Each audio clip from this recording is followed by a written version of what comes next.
It's Wednesday! Time for another Action Figure Adventures video here on SEO Toy Review. Baby Skeletor and I just got back from New York Toy Fair, and we had a blast. Going around, checking out all the new stuff, recording footage of it. The Loyal Subjects new blind box figures look amazing, especially the Masters of the Universe ones. And their G.I. Joe ones look awesome too. We saw the Bandai booth and all the new Power Ranger stuff, plus a ton of other cool stuff. You can check out a playlist on our channel page here if you want to see some of those videos. But today, we're here to talk about He-Man and the Masters of the Universe. Waiting for me when I got home was the new Filmation or He-Man 2.0, whatever you want to call this version of He-Man. Alright, here's a closer look at that slipcover. Are you ready for the big unveiling? Woo! He-Man! Alright, so they rebranded. They changed the package on us here. It's no longer Masters of the Universe Classics. It's now He-Man and the Masters of the Universe. What does that mean?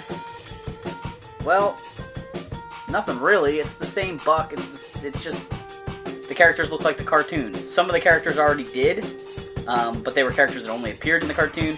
Now we're getting the main characters to appear like they did in the cartoon. My thoughts on the packaging? I'm not really wild about it. Number one, you can't hang it on the wall anymore. Number two, it's harder to see the characters in there. When I don't have this lighting set up, it's really dark inside that box. You can't see that figure hanging on your wall. And on top of that, if you're going to box the toy instead of putting it in a blister card with a hang tag, it doesn't have a flat top. So I can never do rows of more than one. Like, I would have to get another, like, put a shelf above it if I want to put another row of boxes on top of them. That's what's good about vehicles. You can stack those boxes. And figures, you hang them on pegs. There's the side of the box. It's got Grayskull on it. The back of the package has a nice picture of He-Man from the cartoon. I mean, the box is beautifully designed. Don't get me wrong there. I just am not, I don't know, not sold on this. Maybe I'm just being resistant to change. Here's the back of the slipcover. It's pretty bland. And there's the bio if you want to read it. It's not really a bio anymore. It just is basically telling you that this figure is based on the really popular cartoon show. Alright, let's get this thing out of the package. I didn't even finish opening them up yet, and I got another complaint. I know it's a collector's line. I know they want to rubber band stuff so it doesn't fall out in the box. Just stop already. It's so hard to take these toys out of the package. Sword's rubber banded into his hand. He's like plastic tied in. I mean, come on. And here he is out of the package. My initial reaction, I really like him. He does look a lot like He-Man from the cartoon. You'll notice a lot of similarities between him and the original MOTUC Classics He-Man, but you'll also notice a lot of differences, mainly here being the face sculpt and the style of his hair. This time around, He-Man doesn't have the little squares on his armor, there are no details on his bracers or belt, and the detail of the fur on his boots and loincloth have been toned down.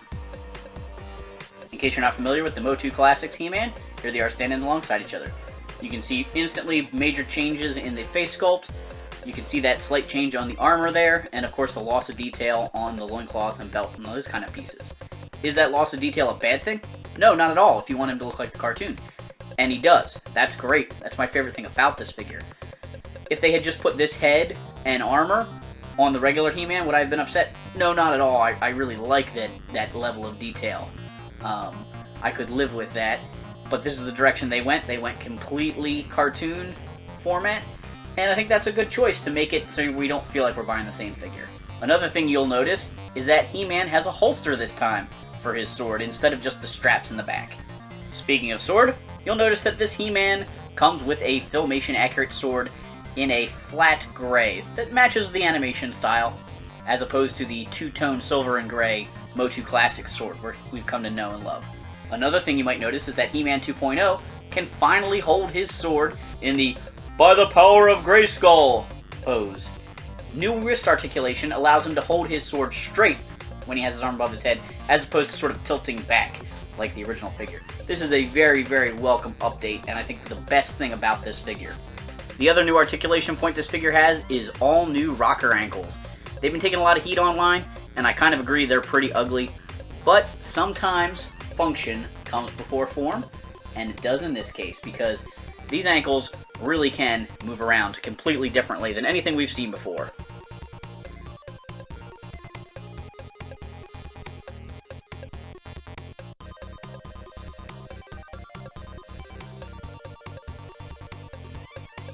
This new Articulation really does give us some different options there. The original MOTUC Classics He-Man came with a sword, shield, and axe. This He-Man comes with his power sword, and this little block thing that can hold his sword. There is another slot in it. You could add the other power sword, or maybe She-Ra's sword,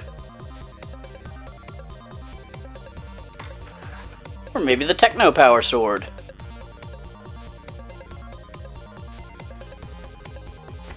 I don't know, just in case you want to display He-Man without his sword.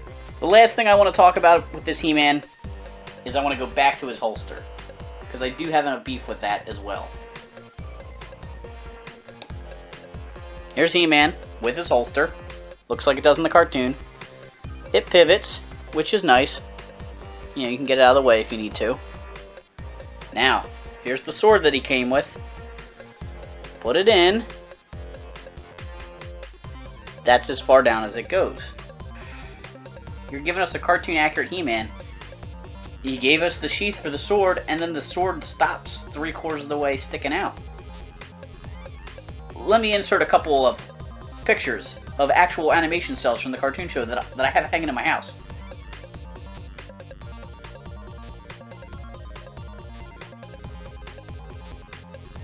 Did you see the difference? The sword goes down. It doesn't stick all the way out. Look at how much sword sticks up above his head. It's wacky. Well, the sheath isn't really a deal breaker, because I'm not going to display him with the sword back there anyway. He's just going to have it in his hand. So I guess I can live with that. Here I have the Filmation head and armor and sword on the MOTUC Classics regular figure, with the added details of the bracers, belt, and loincloth. I think he actually looks really cool this way, but, you know, I do lose out on that extra articulation point. Wonder if I could do a boil and pop on the wrists. Maybe I'll be doing some customizing. Not sure. Hey, if you made it this far in this video and you're still wondering why is he shooting this on yellow, because I never use yellow for Action Figure Adventures videos, I'm just being lazy. I got back from Toy Fair. I'm heading out to MagFest this weekend, and I didn't feel like changing my backdrop. Maybe that's affecting my mood, because I feel like I'm being a little overly critical in this review. Or maybe that's just how I feel. I don't know. This is like the 8th, 9th, 10th, who knows how many He-Man I've bought from this line. I really do like the MOTUC Classics line. I love it a lot. But this figure is kind of take it or leave it. I would have been happy with just a head pack, I think, for this guy. But I subbed, so I'm getting everybody else. Thanks for watching this Action Figure Adventures video. Do Baby Skeletor a favor, hit that like and subscribe button.